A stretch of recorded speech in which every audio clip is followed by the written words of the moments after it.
Hello, I'm the NostalgiaCritic. I remember it so you don't have to. You know, Hollywood has a talent for taking symbols of our cherished childhood and smashing them into indescribable amounts of fecal matter, and nowhere is that more prominent than in the horrors of the Super Mario Bros. Movie.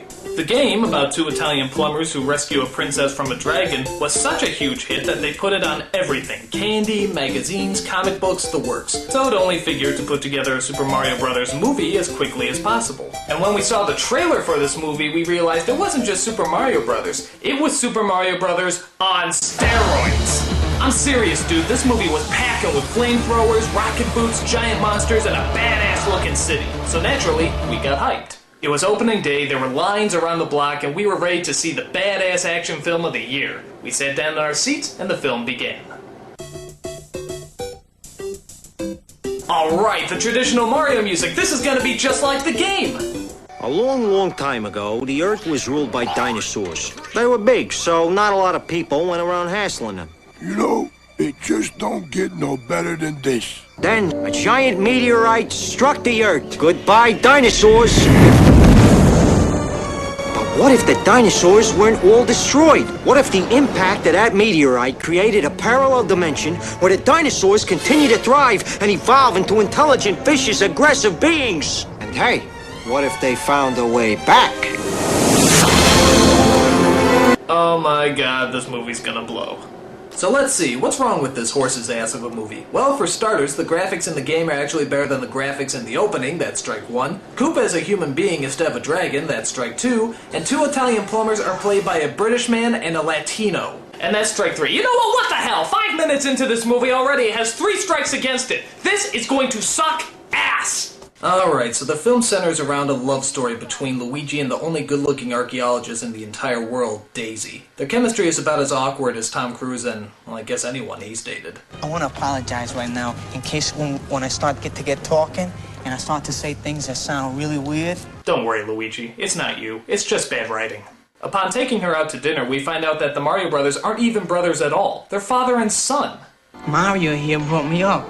But wait a minute, doesn't Mario specifically at one point say, Mario Brothers Plumbing? And isn't the title of the stinking movie?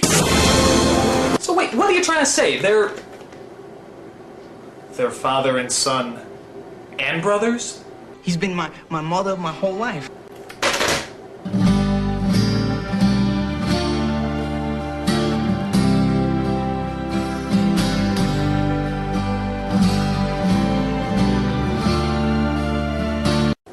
You're messed up, movie. You're fucking messed up!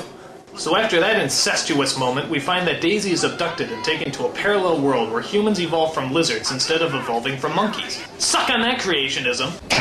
And in the horrifying city of... name not announced, there's an evil Tyrannosaurus Rex known as King Koopa, played by Dennis Hopper. Only he doesn't breathe fire and throw hammers like in the video game. No, this Koopa is more like a mix between Donald Trump and Dr. Evil. See you later, alligator. Disney's Reluctant Dragon would have been scarier than this. Oh, how nice! His plan is to merge our 2 dimensions together and de-evolve mankind. He does this by using a rock from a meteorite that hit Earth thousands of years ago that Daisy apparently keeps around her neck or some shit like that. I don't know. I'm usually asleep at this point. Stupid.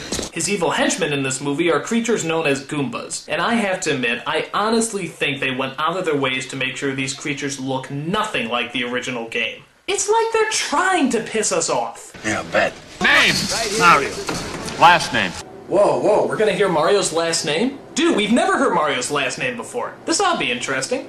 Cool, alright, so, what's Mario's last name? Mario. Yeah, now what's your last name? Mario. No, what's your last name? Mario. No, okay. What's your first name? Mario. Alright, now what's your last name? Mario. Fuck you. What's your first name? Luigi. And what's your last name? Mario. Shut up! What's your last name? Luigi Mario. Those are both first names. What's your last name? Mario. Shut it! What's your full name? Luigi Mario. Those are both first... Okay. What's your first name? Luigi. And what's your last name? Mario. Shut the fuck... What's your full name? Luigi Mario. What is this, an Abbott and Costello routine? Mario and Luigi Mario. Are you fucking kidding me? They couldn't think of last names, so they just gave them their first names again? That's like something a kid writes down when he doesn't know the answer on a test. Mario's last name is Mario, and Luigi's last name is Mario too, because they're brothers, you see. Wait, no. Father and son. Now, one of the things you might be asking yourself is why in this version, as opposed to the game, is it Luigi that ultimately gets the hot princess booty? I mean, who does that leave Mario with? Wah! Whoa, boy! Sorry, Mario, but our princess is in another White Castle. Unfortunately, the Duchess of Dairy Queen also has the rock and steals it from our heroes, which unfortunately means a lot of these shots. The only way to get it back is for Mario to use his balding Italian charm to seduce her, what some people will do for a role. Sadly, though, most of the performances in this movie are downright terrible. I mean, I love Bob Hoskins, but half the time it sounds like he's coughing up a hairball. Hey, what is that? Get out of here! And every time I hear that New York accent, I keep expecting Roger Rabbit to pop up. But by far, the biggest award for killing a performance goes to the Poopa Scoopa Koopa himself, Dennis Hopper. It's literally like he woke up every morning and just said to himself, I'm not going to act today. I don't know what I'm going to do, but it's not going to be acting. In fact, we haven't seen Dennis Hopper in a while, have we? But what do you expect when you're in movies that have you saying lines like... Let's hear that again. And this is why you don't see Dennis Hopper anymore. In fact, if you watch it in slow motion, you can actually pinpoint the moment where his career implodes in on himself. Watch.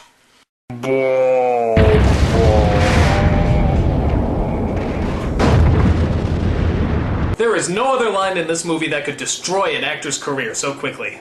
Monkey! Okay, maybe one other line. In fact, let's see those two back to back. Monkey! Monkey! Monkey! Monkey! Monkey! Monkey! Monkey! The only thing that's kind of cool about this movie is the way they teleport from one world to another. It's not a great effect, but it's pretty inventive when you consider it comes from a city covered in shrooms. Oh, shut up and say Baba. So on top of the bad acting and the lame storyline, there's several lines of dialogue that are just entirely pointless. For example, there's a strange running joke where Koopa tries to order a pizza. I'd like the Koopa special. Pterodactyl tail on that? Yes. Dino, lizard, hold the mammal, no worms, and spicy. Okay, not funny. Prepare for destiny! Where's my pizza? Okay, still not funny. Sir, your pizza's here! Not now. Looks like I win. And altogether not funny. So the final conclusion we have to draw from this is, not funny plus not funny equals not fucking funny! I mean, do these people have to go back to Film 101? If you want a joke to work, you need humor. Don't you know that? Jesus, I can't imagine this film getting any worse. I know this is gonna sound a little strange, but I want you to meet my father. Well, it's an honor to meet you, sir, and a pleasure. And I just want to thank you for all your help. Okay, I'm gonna wrap this up before I puke. The Mario Brothers get the rock back, stop the evil Koopa, turn him into a Muppet, and return back home. Daisy can't go because she has to figure out where she belongs and they have themselves a happy ending. Or do they? Luigi, Mario! What's wrong? You're never gonna believe this. I believe it. You do? I believe. And I'm not kidding, this is where it ends, on a fucking cliffhanger. What's wrong? How does Mario know what's wrong? Why does Daisy have a flamethrower? Well, thank Heavenly Jesus, we'll never find out the answer to those questions. Super Mario Bros. Bombed at the box office and thus never had a crappy Hollywood sequel. Word of advice, guys. Concentrate on botching up the first shitty-ass movie before you start thinking up ideas about how to fuck up the next one. Perhaps the biggest surprise of the movie is the fact that somebody actually wrote it. Not one, but 3 people actually played a part in putting this together. And would you believe that this movie actually had 2 directors? Because one director can't possibly make a film this bad alone. It takes 2, with concerted effort. But to their credit, could you imagine anyone else that could possibly direct a superior film? Monkey! It's got me there. I'm the Nostalgia Critic. I remember it so you don't have to.